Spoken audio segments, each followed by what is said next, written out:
السلام علیکم ورحمۃ اللہ وبرکاتہ. ویلکم ٹو الہدا. اہلا وسہلا ومرحبا.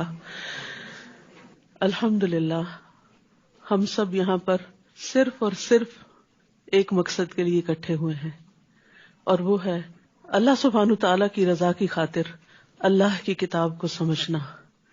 ہمیں یہاں اللہ کی کتاب نے اکٹھا کیا ہے، اللہ کی محبت نے جمع کیا ہے. اللہ سبحانہ تعالیٰ سے دعا ہے کہ وہ ہمیں اخلاص اور قبولیت عطا فرمائے، ہماری نیتوں کو صرف اپنے لیے خالص کر دے اور ہم اس سے راضی ہو جائیں. اللہ سبحانہ تعالیٰ ہمارے نفع مند علم میں بہت زیادہ اضافہ فرمائے، اور آپ کا یہاں آنا مبارک ہو، آپ کا علم مبارک ہو، اور اس کے بعد آپ کا عمل اور آپ کی ساری زندگی برکتوں سے بھر جائے. الحمد للہ عدد ما خلق، الحمد للہ ملء ما خلق، الحمد للہ عدد ما فی السماوات وما فی الارض، الحمد للہ عدد ما احصى کتابہ، والحمد للہ علی ما احصى کتابہ، والحمد للہ عدد کل شیء، والحمد للہ ملء کل شیء. اللہم صل علی محمد وعلی آل محمد کما صلیت علی ابراہیم وعلی آل ابراہیم انک حمید مجید. اللہم بارک علی محمد وعلی آل محمد کما بارکت علی ابراہیم وعلی آل ابراہیم انک حمید مجید. رب اشرح لی صدری ویسر لی امری واحلل عقدۃ من لسانی یفقہوا قولی. رسول اللہ صلی اللہ علیہ وسلم نے فرمایا، مجتمع قوم فی بیت من بیوت اللہ یتلون کتاب اللہ. جو لوگ اللہ کے گھروں میں سے کسی گھر میں اللہ کی کتاب کی تلاوت کرتے ہیں، اور الحمدللہ آپ ان میں شامل ہیں کہ جس جگہ پر آپ بیٹھے ہیں یہ اللہ کا گھر ہے، یہ مسجد ہے، اس میں ہم سب اللہ کی کتاب پڑھیں گے. فرمایا یتلون کتاب اللہ ویتدارسونہ بینہم، اور اس کی تعلیم میں باہم مصروف ہوتے ہیں، سیکھتے سکھاتے ہیں. اس کی فوری جزا ان کو کیا ملتی ہے؟ تو ان پر سکینت نازل ہوتی ہے اور رحمت انہیں ڈھانپ لیتی ہے اور فرشتے انہیں گھیر لیتے ہیں، اور اللہ تعالیٰ ان کا ذکر اپنے پاس موجود فرشتوں میں کرتے ہیں.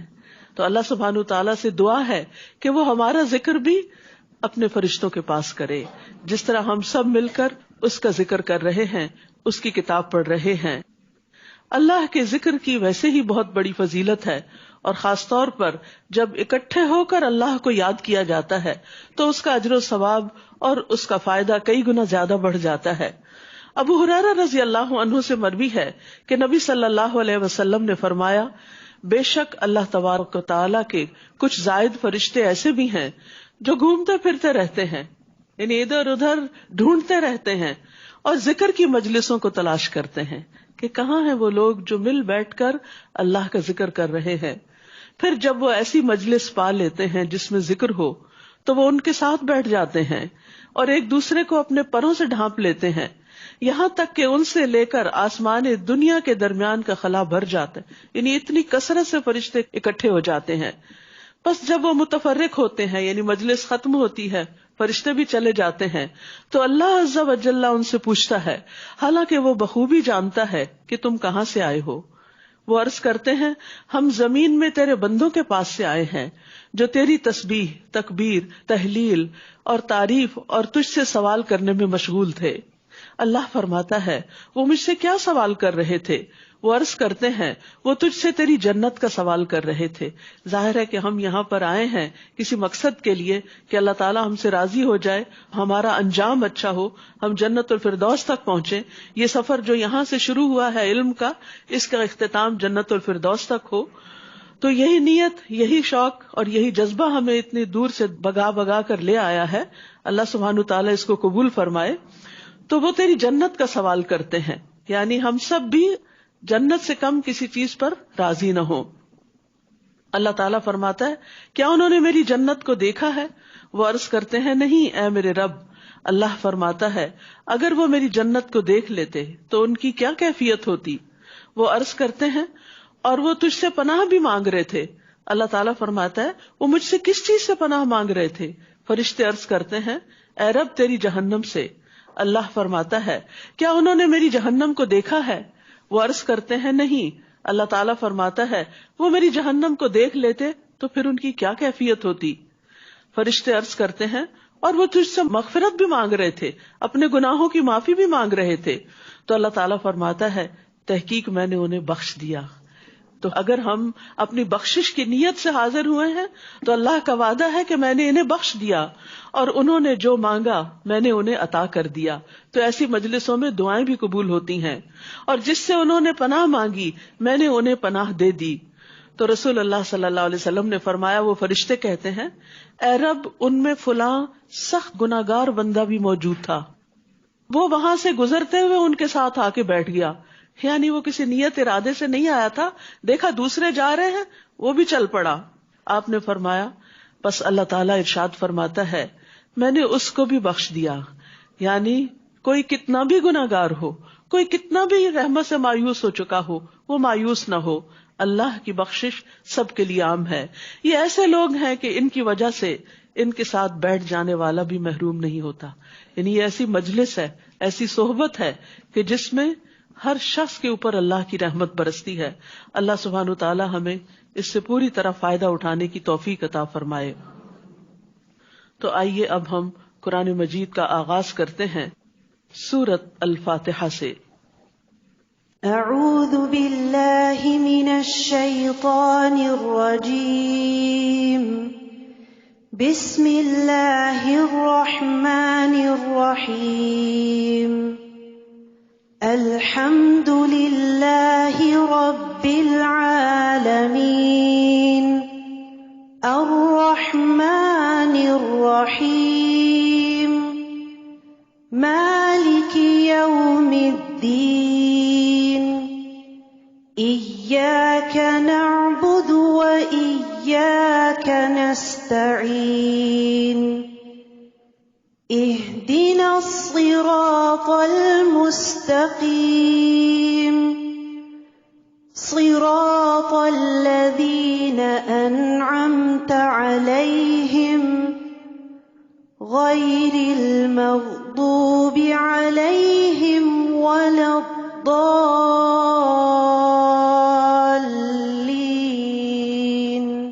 آمین. سورۃ الفاتحہ ابن عباس رضی اللہ عنہ سے مروی ہے، وہ فرماتے ہیں کہ ہمارے درمیان جبریل علیہ السلام نبی صلی اللہ علیہ وسلم کے پاس بیٹھے ہوئے تھے کہ اچانک اوپر سے ایک آواز سنائی دی. آپ نے سر اٹھایا تو جبریل علیہ السلام نے فرمایا یہ آسمان کا دروازہ ہے جسے صرف آج کے دن کھولا گیا ہے، آج سے پہلے کبھی نہیں کھولا گیا تھا. پھر اس سے ایک فرشتہ اترا تو جبریل علیہ السلام نے فرمایا یہ فرشتہ جو زمین کی طرف اترا ہے یہ آج سے پہلے کبھی نہیں اترا. پھر اس فرشتے نے سلام کیا اور کہا کہ آپ کو ان دو نوروں کی خوشخبری ہو جو آپ کو دیے گئے ہیں، جو آپ سے پہلے کسی نبی کو نہیں دیے گئے. ان میں سے ایک سورۃ الفاتحہ اور دوسرے سورۃ البقرہ کی آخری آیات. تو سورۃ الفاتحہ بہت خاص سورت ہے. مفسرین نے اس کے 36 نام گنوائے ہیں. اس سے آپ اندازہ لگا سکتے ہیں کہ اس کی کتنی زیادہ اہمیت ہے. اور یہ واحد سورت ہے کہ جس کی فضیلت اور تعریف خود قرآن مجید میں اللہ تعالیٰ نے فرمائی ہے وَلَقَدْ آتَيْنَاكَ سَبْعًا مِّنَ الْمَثَانِي، کہ ہم نے آپ کو 7 آیات جو بار بار دہرائی جانے والی ہیں وہ عطا کی ہیں. وَالْقُرْآنِ الْعَظِيمِ. تو سورۃ الفاتحہ کی 7 آیات ہیں. آغاز ہوتا ہے بسم اللہ الرحمن الرحیم سے، اللہ کے نام سے جو بہت مہربان نہایت رحم فرمانے والا ہے. اللہ کا نام بہت بابرکت نام ہے. اور جب بسم اللہ کہہ دیا تو یہاں اللہ کا صرف اللہ ہی نام نہیں بلکہ اللہ کے جتنے بھی نام ہیں ان تمام ناموں کے ساتھ، ان تمام ناموں کا ذکر کرتے ہوئے، ان کو ذہن میں رکھتے ہوئے ہم اپنے کام کا آغاز کرتے ہیں. کون ہے اللہ؟ الرحمن، وہ جو بہت مہربان ہے، جس کی رحمت بہت عام ہے، الرحیم جو بار بار رحم فرمانے والا ہے۔ رحمان میں واسع وسیع رحمت کا ذکر ہے اور رحیم میں واصل مسلسل رحمت کا ذکر ہے۔ تو جس چیز پر بھی اللہ کا نام لیا جاتا ہے وہاں برکت بھی ہوتی ہے اور پھر اللہ کی رحمتیں بھی نازل ہوتی ہیں۔ تو قرآن مجید کا آغاز بھی ہم اللہ سبحانہ تعالیٰ کے نام کے ساتھ کرتے ہیں، اور اللہ کے نام سے پہلے جیسے کہ سورۃ فاتحہ سے پہلے آپ نے اعوذ باللہ بھی سنی، تو اعوذ باللہ من الشیطان الرجیم بھی پڑھی جاتی ہے ابتداء میں قرآن سے پہلے، تاکہ انسان اللہ سبحانہ تعالیٰ کی رحمت پانے کے لیے، اس کتاب کو سمجھنے کے لیے شیطان مردود کے شر سے محفوظ رہے، اللہ کی پناہ میں آ جائے، تاکہ قرآن جس مقصد کے لیے اترا ہے، جو پیغام ہمیں دیتا ہے، وہ ہم پورے کا پورا حاصل کر سکیں۔ الحمد للہ رب العالمین، سب تعریف اللہ رب العالمین کے لیے ہے۔ الحمد کلہ، ہر طرح کی، ہر قسم کی تعریف اللہ کے لیے۔ یاد رکھیے کہ حمد قولی ہوتی ہے، زبانی ہوتی ہے، اور حمد کے لیے ایک لفظ شکر بھی استعمال ہوتا ہے، لیکن شکر دل میں بھی ہوتا ہے، زبان سے بھی ہوتا ہے اور عمل سے بھی ہوتا ہے، جبکہ حمد ساری کی ساری زبان ہی سے ہوتی ہے، قول ہی سے ہوتی ہے۔ وقیل الحمد للہ رب العالمین، وقال الحمد للہ رب العالمین۔ تو اللہ کی تعریف، کیوں اللہ کی تعریف؟ اس لیے کہ ہمیں جو کچھ بھی ملا ہے وہ اللہ ہی کی طرف سے ملا ہے۔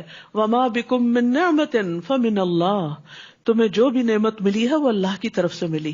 اور پھر سب سے بڑھ کر نعمت قرآن جو ہمیں ملی ہے، اور اللہ نے ہمارے لیے اس موقع کو جو آسان کیا ہے، یہ بھی اللہ ہی کی تعریف ہے کہ اس نے ہمیں توفیق دی، اس نے ہمیں کوشش کرنے کی ہمت دی، اس نے ہمیں یہاں لا بٹھایا، اس نے ہمیں اپنے ذکر کا شوق دیا، اپنی محبت عطا کی اور اپنی تعریف کے قابل بنایا۔ یاد رکھیے اگر ہم تعریف نہیں کرتے تو کائنات کی ہر چیز اللہ کی تعریف بیان کر رہی ہے۔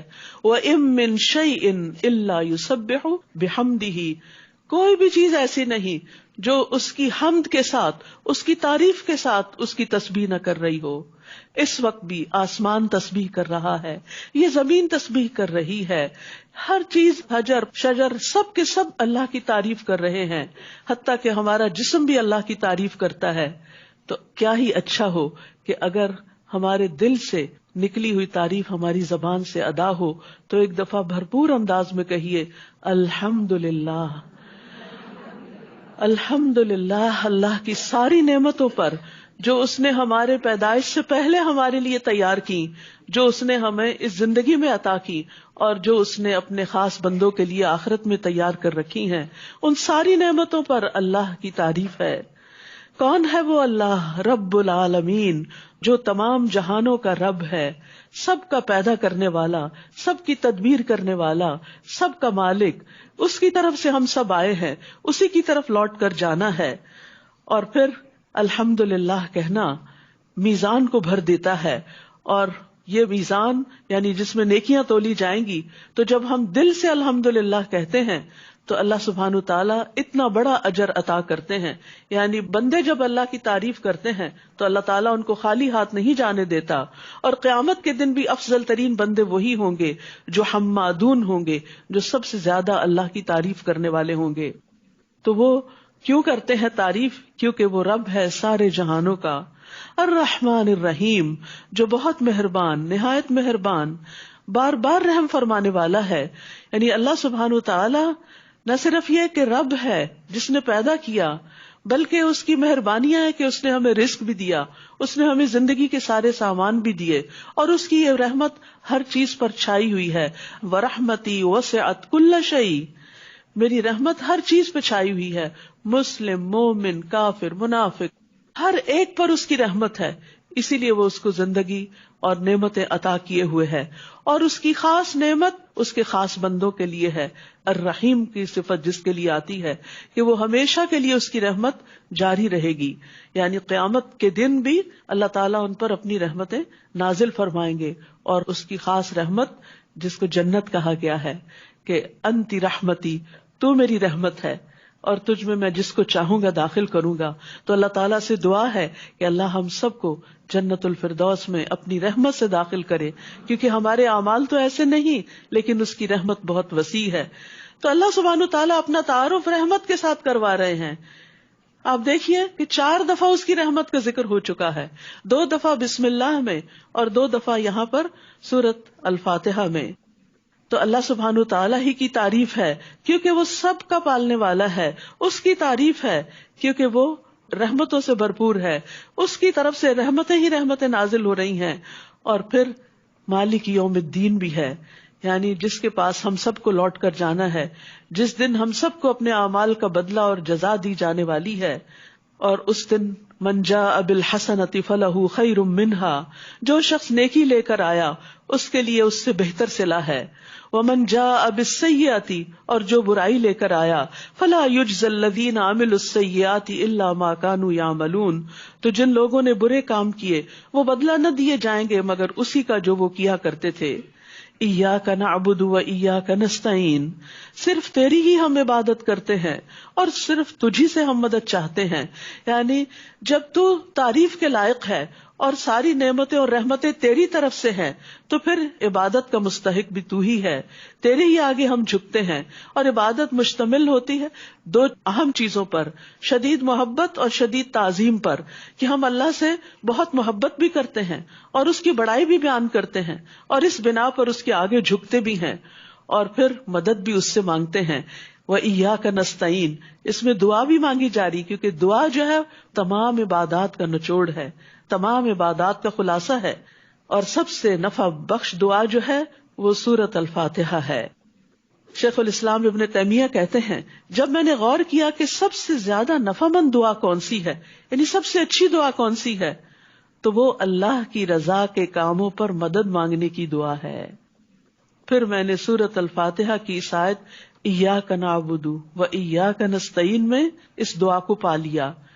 اور پھر عبادت جو ہے وہ نہ صرف یہ کہ صرف دل سے محبت کرنا اور صرف دل میں اللہ کی تعظیم اور بڑائی رکھنا، بلکہ اس کا عملی ثبوت بھی دینا. اسی لیے نماز بھی عبادت ہے، روزہ بھی عبادت ہے، زکوٰۃ بھی عبادت ہے، حج بھی عبادت ہے. تو عبادت صرف قلبی کیفیت کا نام نہیں ہے، عبادت ظاہری اور باطنی ہر طرح کے اقوال اور اعمال، 4 لفظ یاد رکھ لیں، ظاہری، باطنی، اقوال، اعمال، ہر طرح کے اعمال کے اوپر مشتمل ہے. جو بھی ہم اللہ کی پسند اور رضا کے مطابق کرتے ہیں، یعنی جو بھی بات، جو بھی سوچ، جو بھی ایکشن اللہ سبحانہ وتعالیٰ کی مرضی کے مطابق ہوتا ہے اس پر ہم اجر دیے جاتے ہیں، وہ عبادت کہلاتی ہے. اور پھر اہدنا الصراط المستقیم، ہمیں سیدھا راستہ دکھا. مانگنے کی جتنی بھی چیزیں ہیں ان میں سب سے زیادہ مانگنے کی بڑی چیز ہدایت ہے. ہدایت سب سے اہم چیز ہے. ہدایت مل گئی تو انسان کو تقویٰ حاصل ہو جائے گا، اور تقویٰ حاصل ہو گیا تو ہر مشکل سے نکلنے کا راستہ مل جائے گا، اور انسان کو وہاں سے رزق ملے گا جہاں سے وہ سوچ بھی نہیں سکتا. وَمَن يَتَّقِ اللَّهَ يَجْعَل لَّهُ مَخْرَجًا وَيَرْزُقْهُ مِنْ حَيْثُ لَا يَحْتَسِبُ. اور اسی لیے ہمیں اللہ سے ہدایت کی دعا ہر وقت مانگتے رہنا چاہیے. دن کی نمازوں میں 17 بار کم از کم جو فرائض ہیں ان میں ہم یہ دعا مانگتے ہیں کہ اللہ ہمیں ہدایت دے، اور ہدایت بھی سیدھے راستے کی دے، کیونکہ ہم سب کو اس کی ضرورت ہے.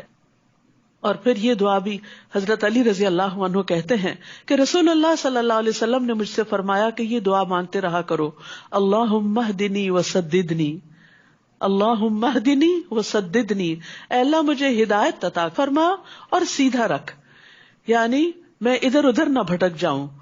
اور پھر انسان کسی کو بھی بد دعا نہ دے، جب کوئی ستائے تو اس وقت بھی اس کو دعا دے کہ اللہ اس کو ہدایت عطا کر. اور ہدایت سیدھے راستے کی، وہ راستہ جو آخرت میں اللہ سبحانہ تعالیٰ تک ہمیں پہنچا دے اور جنت الفردوس تک پہنچا دے. صراط الذین انعمت علیہم، ان لوگوں کا راستہ جن پر تو نے انعام کیا، غیر المغضوب علیہم، ان کا نہیں جن پر تیرا غضب ہوا، ولا الضالین، اور نہ گمراہ ہونے والوں کا راستہ. یعنی ہمیں نیک لوگوں کا راستہ چاہیے. کون ہے ان میں؟ انبیاء، شہداء، صدیقین، صالحین، ان سب کا راستہ چاہیے، یا رب العالمین جیسے انہوں نے اعمال کیے اور جیسے وہ تیرے لیے خالص تھے ہمیں بھی اپنے لیے ایسا ہی خالص کر لے، اور ہمیں بھی نیکی کے کاموں کی توفیق عطا فرما، اور ان لوگوں سے بچا کہ جن پر تیرا غضب نازل ہوا، کہ جنہیں اللہ نے علم دیا لیکن انہوں نے اس پر عمل نہیں کیا، اور ان کا راستہ بھی نہیں چاہیے کہ جو سیدھے راستے سے بھٹک گئے، راستہ چاہیے ان کا کہ جو اللہ کے راستے پر ہمیشہ چلتے رہے۔ تو یہ ہے سورۃ الفاتحہ۔ اعوذ باللہ من الشیطان الرجیم، بسم اللہ الرحمن الرحیم، الحمد للہ رب العالمین، الرحمن الرحیم، مالک یوم الدین، ایاک نعبد و ایاک نستعین، اہدنا الصراط المستقیم، صراط الذین انعمت علیہم غیر المغضوب علیہم ولا الضالین۔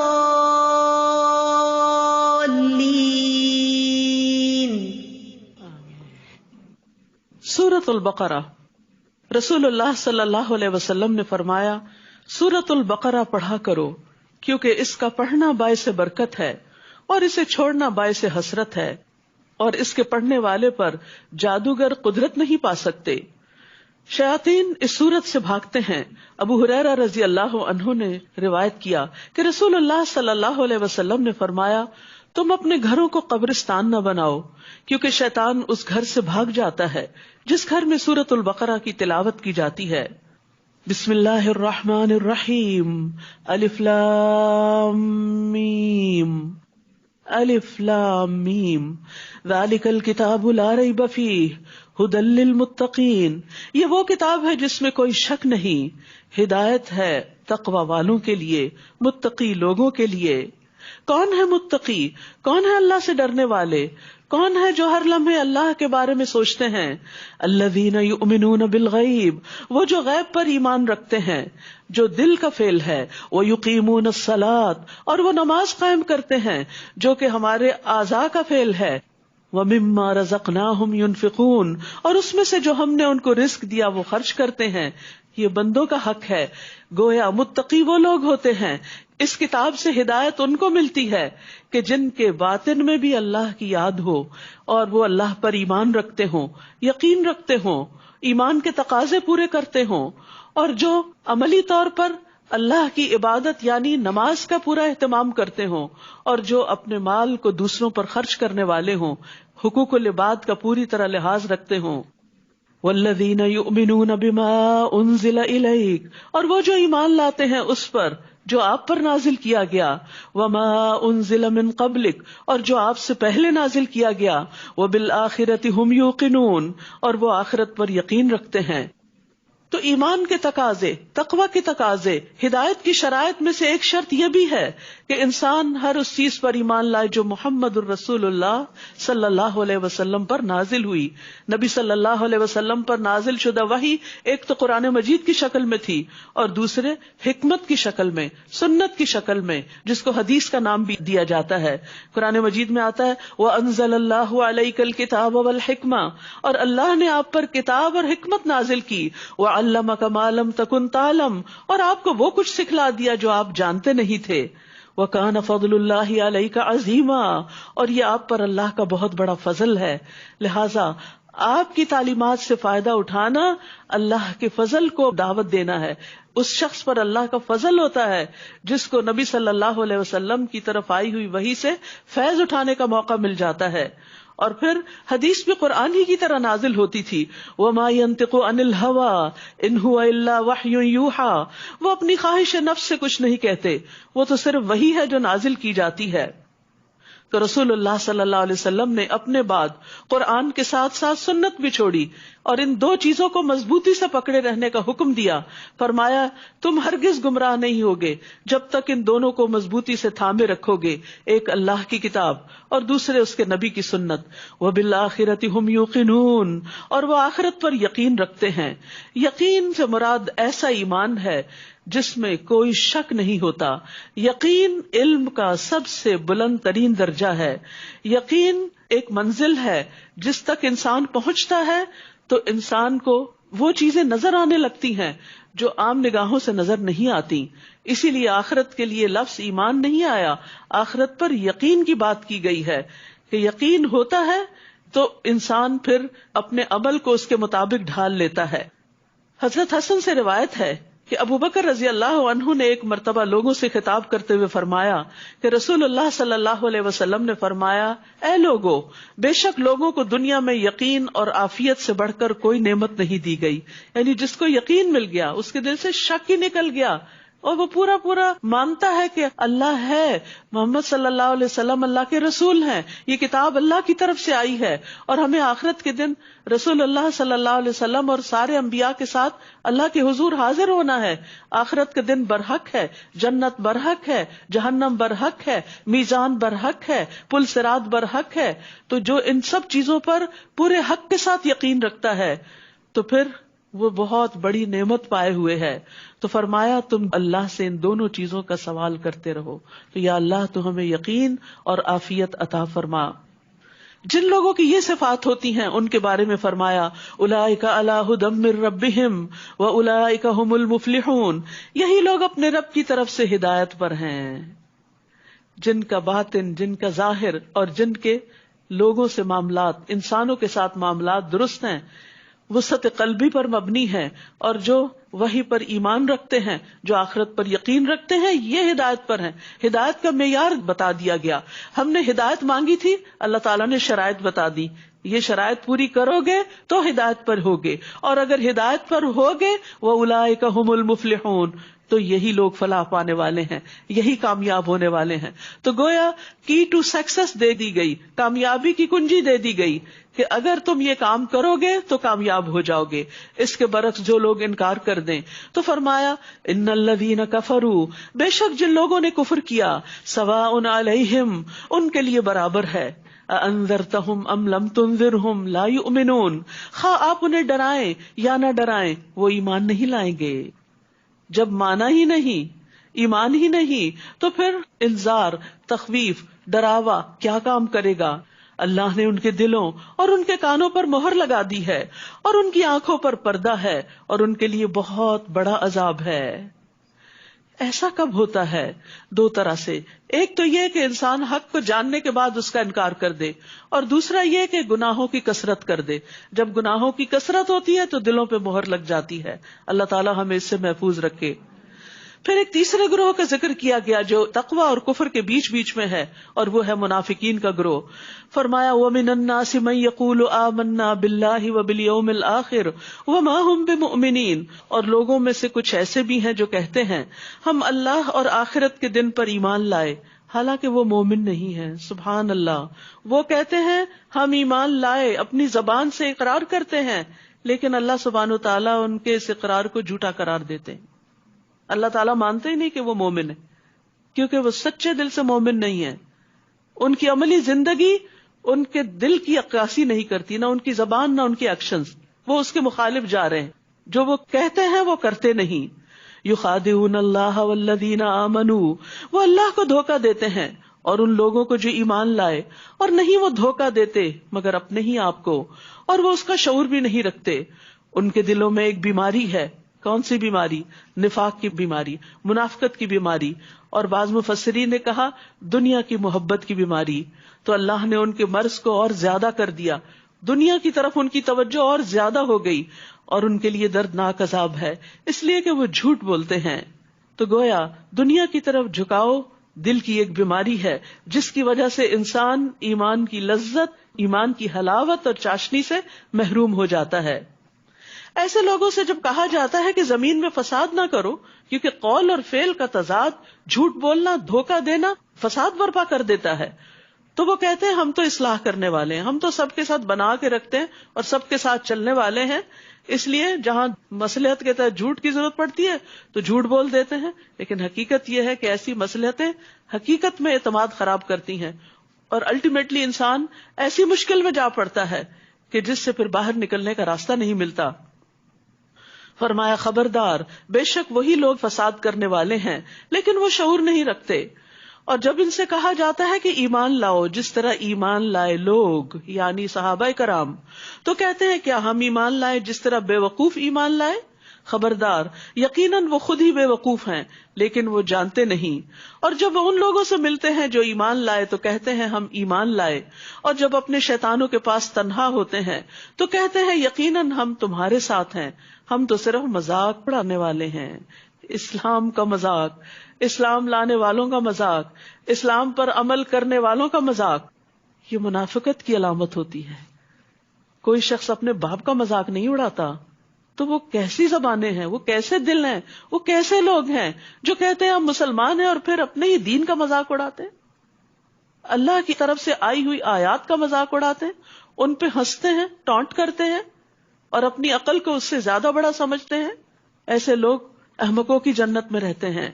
اللہ یستہزئ بہم، اللہ ان سے استہزاء کرتا ہے اور انہیں ان کی سرکشی میں مہلت دیے جا رہا ہے تو وہ بھٹکتے پھرتے ہیں. یعنی اللہ سبحانہ وتعالیٰ کا استہزاء یہ ہے کہ ان کے برے اعمال کو وہ ان کے سامنے مزین کر دیتا ہے اور وہ سمجھتے ہیں ہم بہت اچھے کام کر رہے ہیں. وہ بے وقوفوں کی جنت میں رہتے ہیں، اپنی برائیوں کو وہ خوبصورت عمل سمجھتے ہیں. اور قیامت کے دن ان کے ساتھ استہزاء کیا ہوگا کہ جب اہل ایمان روشنی میں چلیں گے اور منافقین بھی ساتھ چلیں گے تو یکا یک ان کی روشنی بجھ جائے گی اور وہ اندھیرے میں حیران پریشان کھڑے ہوں گے. تو امید کے بعد مایوسی کتنی بری چیز ہے جو ان کو میسر آئے گی. یہی وہ لوگ ہیں جنہوں نے ہدایت کے بدلے گمراہی خرید لی، تو نہ ان کی تجارت ہی فائدہ مند ہوئی اور نہ ہی وہ ہدایت پانے والے تھے.